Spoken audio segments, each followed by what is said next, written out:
Conquering the Philippine Islands, in tandem with other Asian ports, was crucial to Japan's plan to control all of South Asia and create a barrier between itself and the United States. Japan hoped to conquer not only the Philippines, but also Malaysia, Thailand, Guam, Wake, Singapore, Hong Kong, and Hawaii. The powerful Japanese army quickly launched its campaign in the South Pacific.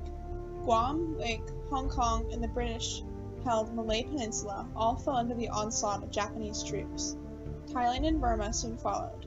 Only the Philippines, with the combined military force of the United States and the Philippine Army, were able to slow down the Japanese invasion of the Pacific. The Philippines were unprepared for an attack by the Japanese. In 1922, the United States signed the Washington Naval Treaty with Japan, in which it agreed to stop expanding militarily into Asia in return for Japan limiting its naval construction. Additionally, the United States had begun slowly pulling out of the Philippines in an attempt to return control of the territory to the people, with the promise that they would be free by 1946. As a result, the Philippines had limited supplies and were poorly defended, entirely unprepared for a Japanese attack. The newly created Philippine National Assembly met in 1935 to discuss defense of the 7,000 Philippine Islands. They agreed on a plan, dubbed the Philippines Defense Act, which would raise a force of 10,000 troops and 400,000 reserves to fight in the event of a Japanese attack. The Assembly hoped this would be enough to deter the increasingly powerful Japanese by making an attack on the islands too costly to be profitable.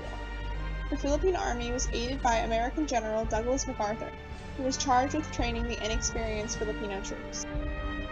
Following the Japanese declaration of ownership of formerly French Indochina, President Roosevelt ordered all Japanese assets in the United States to be frozen and placed a trade embargo on the country.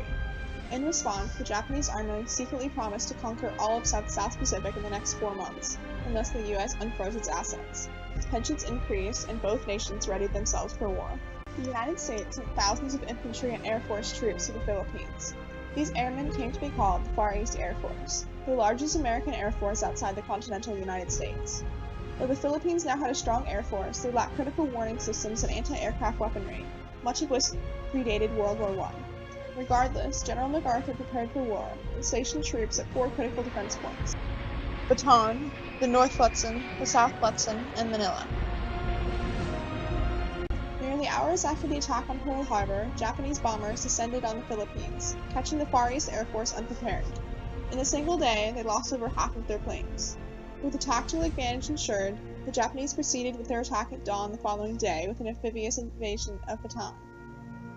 Within 48 hours, the Japanese had destroyed large portions of the United States Air Force and Navy, leaving the defense of the Philippines to the ground troops alone. The main Japanese attack began on December 22, 1941, from the sea. Over 43,000 Japanese troops invaded Luzon's Lingayen Gulf in the darkness. The poorly organized and trained joint Filipino and American troops were no match for the attacking Japanese. MacArthur ordered his troops to retreat to Bataan, the center of the American defense. However, MacArthur's troops left behind many critical supplies, such as malaria medication, food, and ammunition, in their hasty withdrawal, a mistake that would prove to haunt them later. The Americans set up 2 lines of defense competing on Mount Antib, with the mountain separating the 2 corps. However, this plan proved to be a fatal mistake. On January 9th, Japanese troops scaled Mount Antib, a feat that the Americans believed to be impossible. The Filipino defenders split as Japanese troops separated their 2 lines and were forced to fall back further onto the Bataan Peninsula. Further Japanese amphibious attacks were repelled by American ground troops.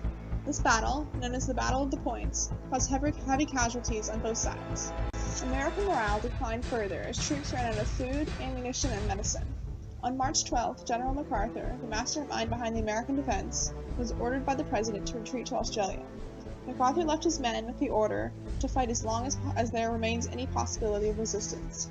On April 3rd, the Japanese attacked the Philippines again, and within 36 hours breached American lines. With nowhere left to retreat, the combined American and Filipino troops opted to surrender. To clear room for their own operation out of Bataan, the Japanese forced their prisoners of war to march over 65 miles to Camp O'Donnell, a former Philippine Army base. On what became known as the Bataan Death March, over 600 Americans and 5,000 to 10,000 Filipinos died from malnutrition, disease, and abuse.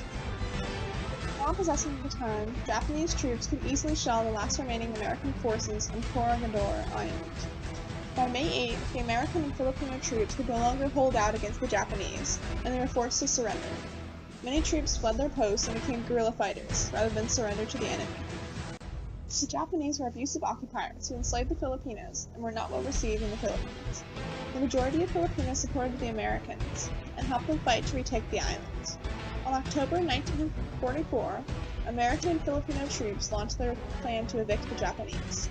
Under General MacArthur, American forces slowly advanced into the islands.